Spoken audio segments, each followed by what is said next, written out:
মহান বিজয় দিবস উপলক্ষে রাষ্ট্রপতি ও প্রধান উপদেষ্টার শ্রদ্ধা নিবেদন শেষে উন্মুক্ত করে দেওয়া হয়েছে জাতীয় স্মৃতিসৌধ।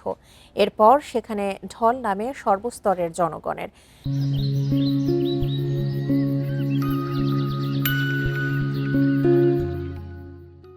বিভিন্ন রাজনৈতিক দল, সামাজিক সাংস্কৃতিক সংগঠন, স্কুল কলেজ পড়ুয়া শিক্ষার্থী সহ নানা বয়সী নানা শ্রেণী পেশার মানুষ বীর শহীদদের প্রতি ফুলেল শ্রদ্ধা জানাচ্ছেন। এ সময় তারা মুক্তিযুদ্ধের চেতনায় সাম্য ও মানবতার বৈষম্যহীন ও গণতান্ত্রিক নতুন বাংলাদেশ গড়ার প্রত্যয় জানান। এদিকে অভিভাবকদের সাথে লাল সবুজ পোশাকের শিশুরাও শ্রদ্ধা জানাচ্ছে জাতীয় স্মৃতিসৌধে। মহান বিজয় দিবস উপলক্ষে স্মৃতিসৌধের চারপাশে নিরাপত্তা ব্যবস্থা জোরদার করা হয়েছে। শ্রদ্ধা নিবেদনের এই পর্যায়ে আরো খবর জানাতে আমাদের সঙ্গে জাতীয় স্মৃতিসৌধ থেকে যোগ দিচ্ছেন সহকর্মী জাহিদুল বাশার। এই মুহূর্তে সর্বস্তরের মানুষ শ্রদ্ধা জানাতে এসেছেন জাতীয় স্মৃতিসৌধে। কি অবস্থা দেখতে পাচ্ছেন, নিরাপত্তা ব্যবস্থা কি? তোমার দেখুন, আমি এই মুহূর্তে একদম আছি একেবারে জাতীয় স্মৃতিসৌধের যে মূল বেদি, সেই শহীদ স্মৃতি বেদির একেবারে সামনে। আপনি এখানে দেখতে পাচ্ছেন অসংখ্য মানুষ একেবারে সেই এখান থেকে এই যেখানে ফুলের দেওয়ার যে বেদি, সেই বেদি থেকে কিন্তু মূল গেট অনেক দূর। এখানে হাজারো মানুষ কিন্তু এই মুহূর্তে ৫৫তম এই যে বিজয় দিবস, সেই বিজয় দিবসে শহীদদের স্মরণ করছে, জাতির শ্রেষ্ঠ সন্তানদের স্মরণ করছে। আপনি জানেন, আপনি খবরে যেমনটা বলছিলেন যে সকালের দিকে একেবারে প্রথম দিকে রাষ্ট্রপতি এবং প্রধান উপদেষ্টার শ্রদ্ধা নিবেদনের পর থেকেই কিন্তু তারা চলে যাওয়ার পরে সাধারণের জন্য উন্মুক্ত করে দেওয়া হয়েছে।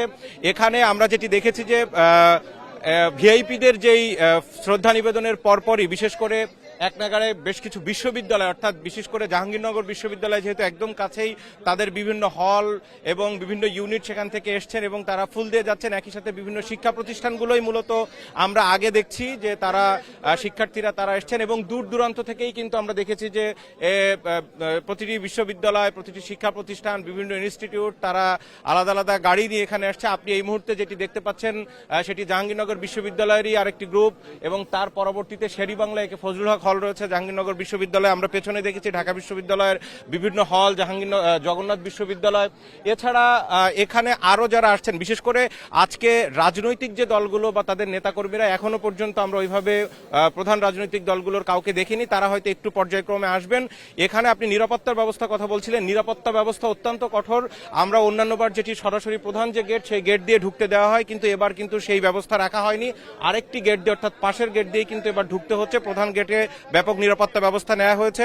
একই সাথে আমরা যেটি দেখেছি আসার পথে, একেবারে বলতে গেলে গাবতলী থেকে শুরু করে পুরো রাস্তার বিভিন্ন অংশে কিন্তু যেহেতু ভিআইপি মুভমেন্ট ছিল, প্রচুর যে আইন শৃঙ্খলা বাহিনীর সদস্যরা রয়েছে, গোয়েন্দা ইউনিটের সদস্যরা রয়েছে, তারা সব জায়গায় রয়েছে এবং এইখানে অসংখ্য সেনাবাহিনীর সদস্য রয়েছে, পুলিশের সদস্য, ডিবির সদস্য, বিভিন্ন ইউনিটের যারা সদস্য রয়েছে তারা রয়েছে। মোটামুটি নিরাপত্তার জায়গায় কোনো রকম ঘাটতি নেই।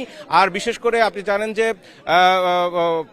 ওসমান হাদির উপরে হামলার পরের থেকে এই ব্যবস্থা আরো কঠোর করা হয়েছে বিভিন্ন জায়গায়। সুতরাং সেই বিষয়টি আমরা এসে এই স্মৃতিসৌধে এসেও দেখতে পাচ্ছি।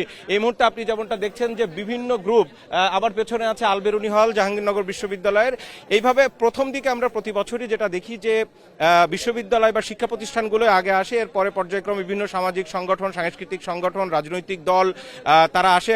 আর এবার আরেকটি বিষয়ের দিকে কিন্তু বিশেষভাবে একটু খেয়াল করার মতো থাকবে, সেটি হচ্ছে যেহেতু আগামী জাতীয় নির্বাচন তফসিল ঘোষণা হয়ে গেছে, সুতরাং আশপাশের যারা প্রার্থী রয়েছেন বা ঢাকা এবং জাহাঙ্গীর, বিশেষ করে এই যে সাভার, ধামরাই, এপাশে মানিকগঞ্জের বিভিন্ন এলাকা, এইসব এলাকার যারা প্রার্থী রয়েছেন তারা বড় বড় বহন নিয়ে তারা কিন্তু এখানে আসবেন। আমরা দেখেছি রাস্তার পাশে আসার সময় বিভিন্ন জায়গায় বিভিন্ন প্রার্থীদের যারা সমর্থক রয়েছেন তারা কিন্তু এরই মধ্যে আমরা সকাল থেকে দেখেছি যে ব্যানার, ফেস্টুন, বাংলাদেশের জাতীয় পতাকা নিয়ে তারা রাস্তার পাশে দাঁড়িয়ে গেছেন, অর্থাৎ তাদের নেতার জন্য অপেক্ষা করছে। সুতরাং সেই ঢল আমরা দেখতে পাবো আরো কিছুক্ষণের মধ্যে এবং পর্যায়ক্রমে আমরা বিএনপি সহ বিভিন্ন যে রাজনৈতিক দলগুলো রয়েছে, এনসিপি রয়েছে, তাদের যেই নেতৃবৃন্দ রয়েছে তারাও আসবেন।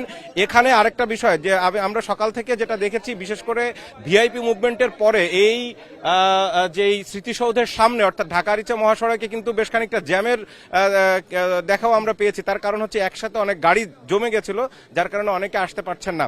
তবে এইখানে একটা বিষয় আপনি একটু খেয়াল করলেই দেখবেন যে এখানে আসলে ফুল দিয়ে খুব বেশিক্ষণ কিন্তু কাউকে এখানে থাকতে দেওয়া হচ্ছে না। ফুল দেওয়ার পরপরই বা শ্রদ্ধা নিবেদন পরপরই তারা কিন্তু খুব দ্রুত চলে যাচ্ছেন।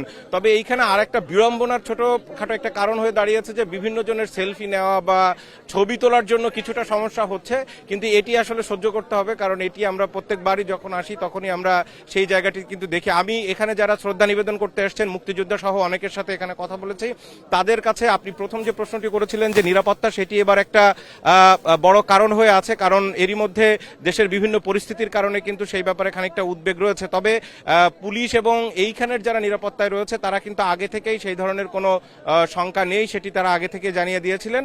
আর যত সময় গড়াবে আমরা তত আস্তে আস্তে করে দেখতে পাবো যে আসলে যেহেতু একেবারে শীতের সকাল, স্বাভাবিকভাবেই কিন্তু আমরা সকালের দিকে খানিকটা ভিড় কম থাকে, আস্তে আস্তে করে অন্তত প্রায় 10টা-11টা পর্যন্ত এই ভিড়ের মাত্রা কিন্তু আস্তে আস্তে বাড়তে থাকবে। আরেকটি বিষয়, অন্যান্যবার আমরা প্রায় যেটি দেখি যে শিশুদের, বিশেষ করে স্কুলের বা প্রাইমারি স্কুল বা হাই স্কুল পর্যায়ের শিক্ষার্থীরা অনেকেই আসেন, তারা পর্যায়ক্রমে আসবে। একেবারে সকালের দিকে সেই দেখা আমরা পাচ্ছি না।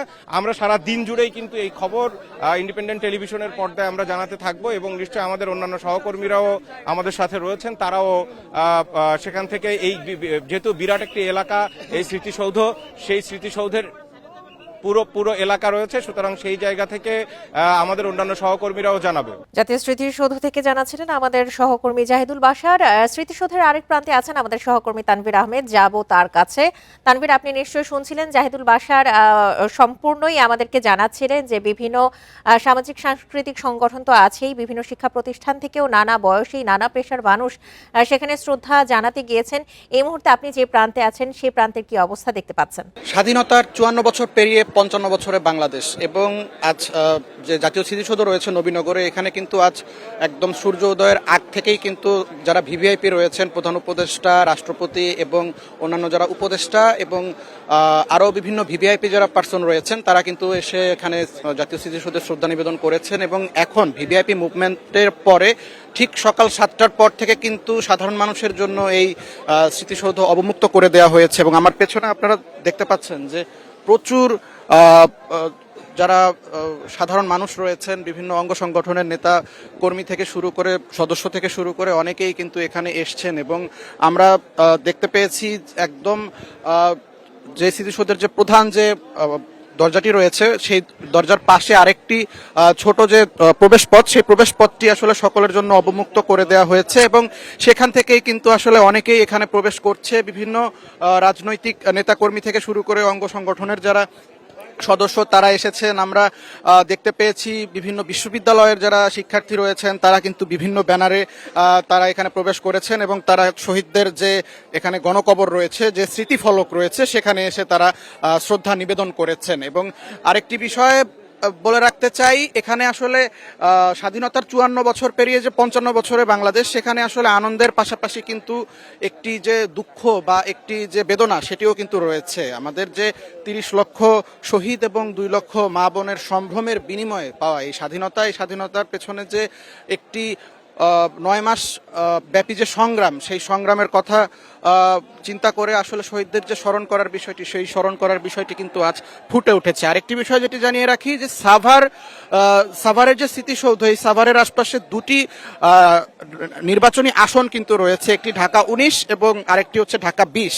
সুতরাং ঢাকা 19 অর্থাৎ সাভারের যারা বিভিন্ন বিএনপি, জামাত এবং এনসিপির যে বিভিন্ন রাজনৈতিক যারা নেতাকর্মী রয়েছেন, তারা এসে এখানে শ্রদ্ধা নিবেদন এখন করছেন। পাশাপাশি ধামরাই থেকে অর্থাৎ ঢাকা 20 থেকে যে বড় 3টি দল রয়েছে, সেই দলের কিন্তু যে সমর্থকরা রয়েছেন তারা এসে এখানে ভিড় জমিয়েছেন। এবং এটি কেবল শুরু হয়েছে, আস্তে আস্তে হয়তো বা 10টা-11টা নাগাদ এর পরিমাণ আরো বাড়বে। এবং আরেকটি বিষয় যেটি জানিয়ে রাখতে চাই, সম্প্রতি যে ইনকিলাব মঞ্চের যিনি মুখপাত্র ওসমান হাদির উপরে যে একটি আক্রমণ, অতর্কিত যে হামলা এবং আক্রমণ, এরপরে কিন্তু আসলে নিরাপত্তা ব্যবস্থাও একটি অনেক বড় প্রশ্নের বিষয়। এবং সেই নিরাপত্তা ব্যবস্থা কিন্তু অনেক বেশি পরিমাণে জোরদার করা হয়েছে হয়েছে এই জাতীয় স্মৃতিসৌধে। এখানে আমরা দেখতে পেয়েছি সিভিল পোশাকে, সাধারণ পোশাকে কিন্তু পুলিশ এবং ডিবির অনেক সদস্য থেকে শুরু করে সেনাবাহিনীর সদস্য এবং পুলিশ এবং র্যাবের সদস্যরাও এখানে নিয়োজিত রয়েছেন এবং তারা কিন্তু খুব ভালোভাবে এই জায়গার যে সিকিউরিটি, সেই সিকিউরিটি কিন্তু তারা মেনটেন করছে। নিরাপত্তা ব্যবস্থা নিয়ে কোনো ছাড় দেওয়া হচ্ছে না।